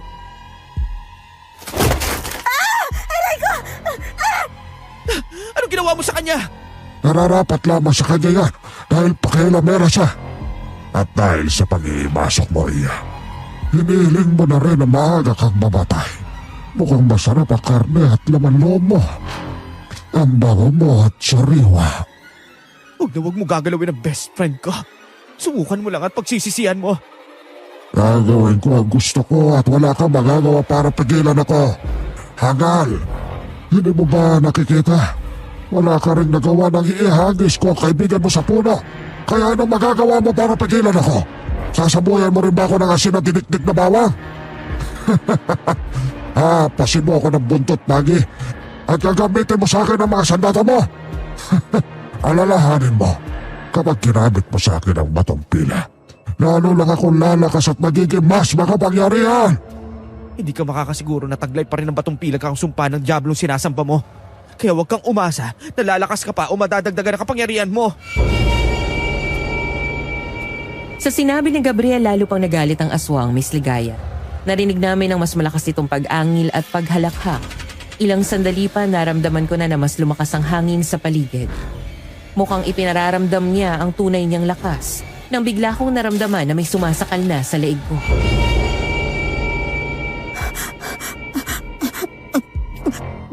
Gabriel, sinasakal niya ako. Tigilan mo na yan! Huwag mo siya saktan, demonyo ka! Panoorin mo kung paano ko pipilipitin ang leeg ng babae ito. Pagkatapos ko baliin ang leeg niya, sisipsipin ko ang lahat ng tugo sa kanyang katawan. Tudukutin ko rin ang puso niya at kakainin. Isusunod ko ang iba pa niyang laman loob. Natiyak ako, napakalinamnam. Gabriel, nararamdaman ko ang pagdila niya sa pisngi ko. At ang pagdambi ng kamay niya na may matutulis ako ko sa dibdib ko. Tigilan mo na ang best friend ko! Nang walang ano-ano ay biglang sumugod si Gabriel sa kinaroroonan ko.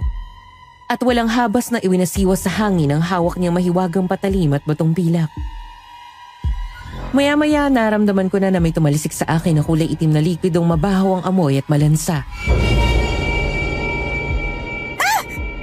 Ano to? Ang lagkit sa kambaho. Ano to? Dugo? Dugong kulay itim? Paano mo nagawa yun? Nagawa mo mapuruhan na si Tanggubat, bakla! Laking gulat namin na makita naming nakabulagta na sa lupa ang aswang na si Tanggubat. Marami siyang sugat sa iba't ibang bahagi ng katawan. Pati na rin ang malalim na hiwa sa dibdib at tiyan. Napagtanto ko na ang likidong tumalsik sa akin ay dugo ng aswang. Anong nangyayari? Bakit imbes na lumalakas ako? Parang nawawala ang lahat ng lakas at kapangyarihan ko. Anong ginawa mo? Hindi ko alam. Marahil tuluyan ang nawala ang sumpa sa sandatang to. Kaya imbis na lumakas ka, napuruan ka at naghingalo ka ngayon. Isa lang yung ibig sabihin nito. Kahit kailan, hindi magtatagumpay ang kasamaan. Gumawa ng paraan ng Diyos para pigilan ang lahat ng gagawin mong kasamaan. Kaya kung ako sa'yo, magsisi ka na sa lahat ng ginawa mo para mapatawad ka pa ng totoong Panginoon. Kahit kailan ay hindi ako magsisisi sa lahat ng ginawa ko. At hindi rin ako iinatawad sa Panginoon mo. Isa lang ang Panginoon ko at ang tanging Panginoong Champion lang ang kinikilala ko, Panginoon. Kung akala mo'y tapos na ang lahat sa aking pagkamatay, nagkakamali ka dahil ang kasamaan ay walang kamatayan!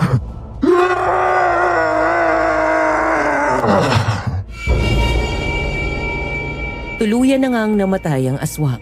Hindi kami makapaniwalang nagawa pa rin ni Gabriel na mapuksang si Tanggubat sa kabila ng lahat ng pinagdaanan namin. Sadya talagang mabuti ang Diyos.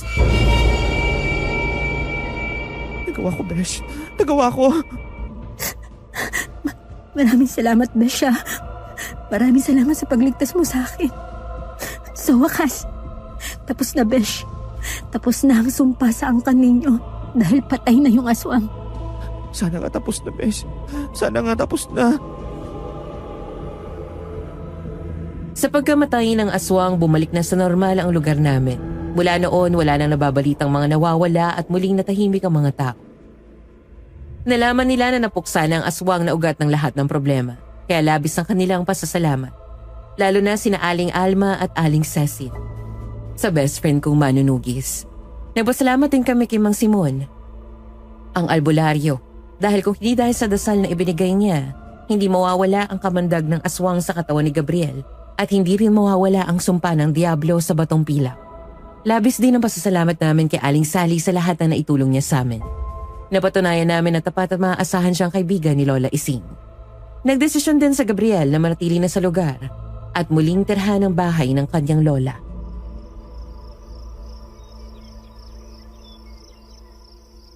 Ano? Ibabalik mo yung pabuyang binigay sa'yo ng mga taga rito? Teka, bakit? Pinaghirapan mo naman ang perang yun, di ba? Napag-isipan ko na uutay-utayin ko na lang yung pagbabayad sa utang ko. Sa panahon ngayon, mas kailangan ng mga taga rito ang pabuyang ibinigay nila sa akin kaya ibinalik ko na lang yun sa kanila. Magsisipag na lang ako sa pagtatrabaho ko para mabilis kong mabayaran yung utang ko. Di balik manikurista ang beauty mo niyan, besh. Yes! Nagbabalik ang baklang manikurista kaya ipaalam mo na sa mga taga rito na sa akin na ulit sila magpupunta kapag gusto nila magpa-manicure at pedicure, ha? Oo naman, best friend, no?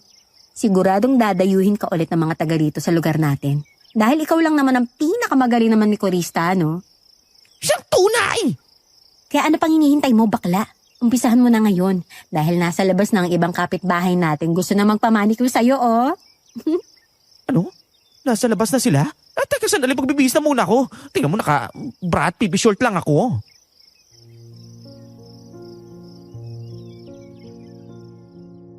Sa ngayon, hindi na manunugis ang best friend kong manikurista. Dahil sa kanyang husay at sipag, mabilis siyang nakaipon at nabayaran na niya ang utang niya. Ang mga sandatang nakatulong sa kanya upang mapuksa ang aswang ay itinago niya na sa ligtas na lugar. Kapag dumating ang araw na kailanganin niya ulit ang mga ito, hindi siya magdadalawang isip na muli itong gamitin. Sa tingin niyo ba tama ang ginawa ng best friend ko na ibalik sa mga tao ang malaking pabuyang ibinigay ng mga ito sa kanya? Ikomento lang ninyo ang mga sagot niyo sa ating comment section. Dito ko na tinatapos ang aking kwento, Miss Ligaya. Sana ay mapili niyo ito upang mabasa rin para sa ating mga tagapakinig. Maraming salamat. Hello Martha, hindi ako makapaniwala sa naging karanasan ninyong dalawa ng iyong best friend na si Gabriel. Parang dinala ninyo ako sa kakaibang mundo na posible palang mangyari sa totoong buhay. Ramdam ko ang lahat ng emosyon na inyong naranasan, mula sa takot at kaba hanggang sa tagumpay at pagharap sa aswang. Ipinakita naman ni Gabriel ang kanyang tapang at determinasyon na wakasan ang kasamaan ng aswang. Kahit pa ito ay bahagi ng kanilang pamilya. Natutuwa rin ako sa naging desisyon niya na ibalik sa mga tao sa inyong lugar ang pabuya na ibinigay sa kanya sa halip na kunin ito para sa sarili. Pinagsumikapan niya ang perang pambayad sa utang niya. Ang karanasan ninyo ay isang magandang paalala na sa kabila ng panganib na nanaigang pagtitiwala at pagkakaibigan. Ipinapakita nito na sa oras ng kagapitan, mahalaga ang pagkakaroon ng tapang at tiwala sa isa't isa. Naway patuloy kayo magsilbing inspirasyon sa inyong komunidad at ipagmalaki ninyo ang inyong samahan bilang magkaibigan na handang magsakripisyo para sa isa't isa. At bago ako magpaalam, gusto ko lang mag-iwan ng paalala sa lahat ng ating mga tagapakinig. Kung makakita kayo ng ibang channel na nag-re-upload o gumagamit ng aming content ang walang pahintulot, huwag po natin silang suportahan. Sa halip, pakireport po ito upang maprotektahan ang aming mga orihinal na kwento. Narito po ang ilan sa listahan ng mga ating lehitimong channel. Kwentong Takip Silim, Sityo Pangil, Sityo Bangungot, Aswang Diaries, Aswang Confessions. At ang ating pinakabagong channel, Aswang Radio. Maraming salamat po sa inyong patuloy na pagtangkilik at pagsuporta. Hanggang dito na lang, ako si Miss Ligaya at isang mapagpalang araw sa inyong lahat.